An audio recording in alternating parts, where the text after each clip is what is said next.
Kaixo, ongi etorria, goazen ikustea, noiz den zatiki bat, beste bat baina handiagoa eta noiz txikiagoa. Konparaketak egingo ditugu. Badakizue baita ere, beti duzuela kalkuladora etxean, eskura, jakiteko noiz den zatiketa bat egin eta jakiteko handiagoa den, ala txikiagoa den.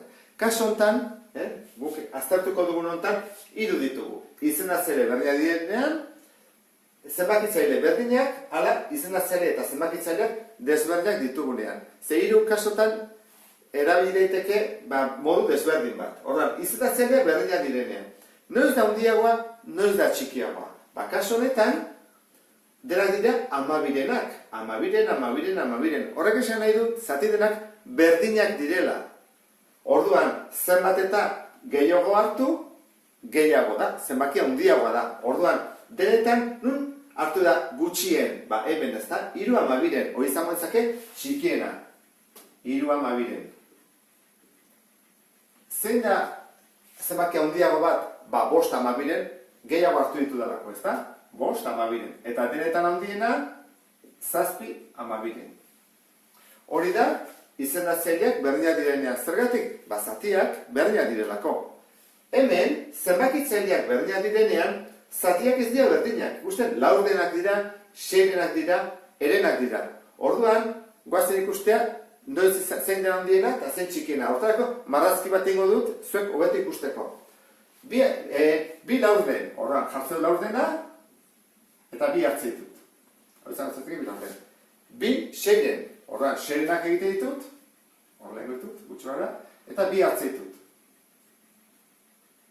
Eta 2 eren, orduan hartzen ditut, horrela egiten dut, erena egiten dut, eta 2 hartu. Hemen ikusten da zer den txikiena, ez da? Denetan txikiena da, erdikoa. Hau da denetan txikiena. Zergatik? 2 hartzen ditugu, baina puskat txikienak direlako. Zati gehiago ditugunez, puskat txikiagoa dira. Horregatik hau da, denetan txikiena. 2 6. Hemen, bigarren txikiena zein da, 2 4. Zergatik? Puskat handiagoa dira. 4 zatitan egin dugulako, eta 2 hartu ditugulako. Eta denetan handiena izango lezake 2 eren. Orduan, kaso honetan, zein da denetan handiena, edo noiz izango da handiena?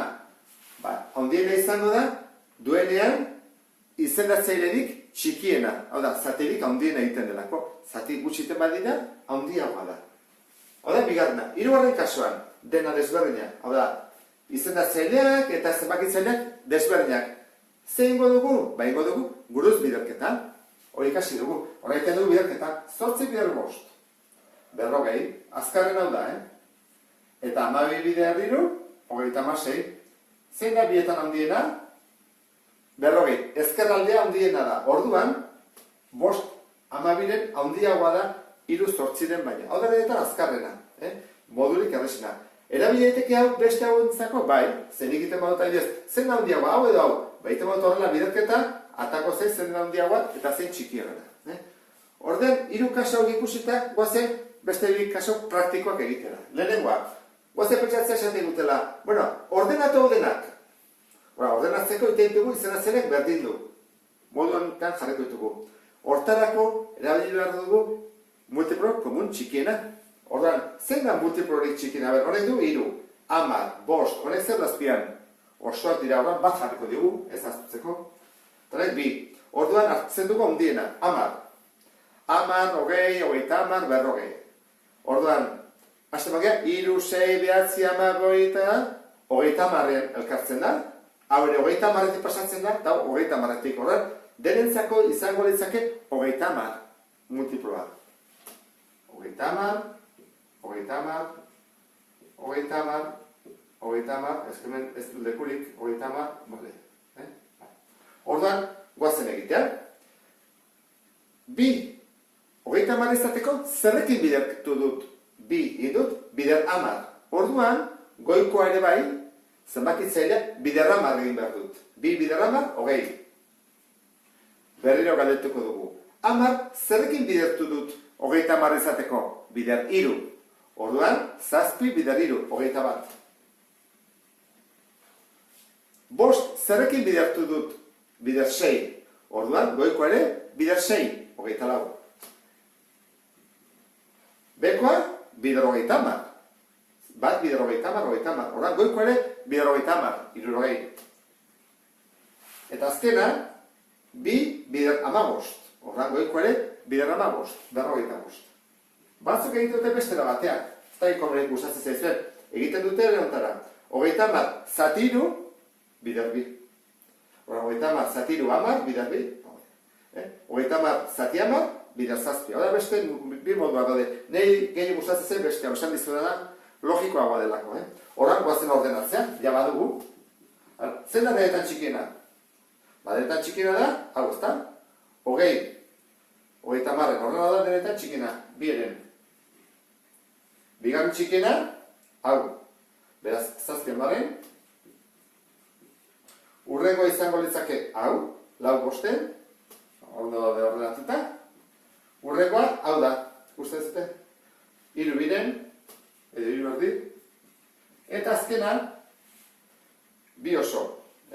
Ordan, jarriko bi eta kiti. Hau izan bazateke ordenatzea. Zatiki guzti hau. Eta azken ariketa hau dugu.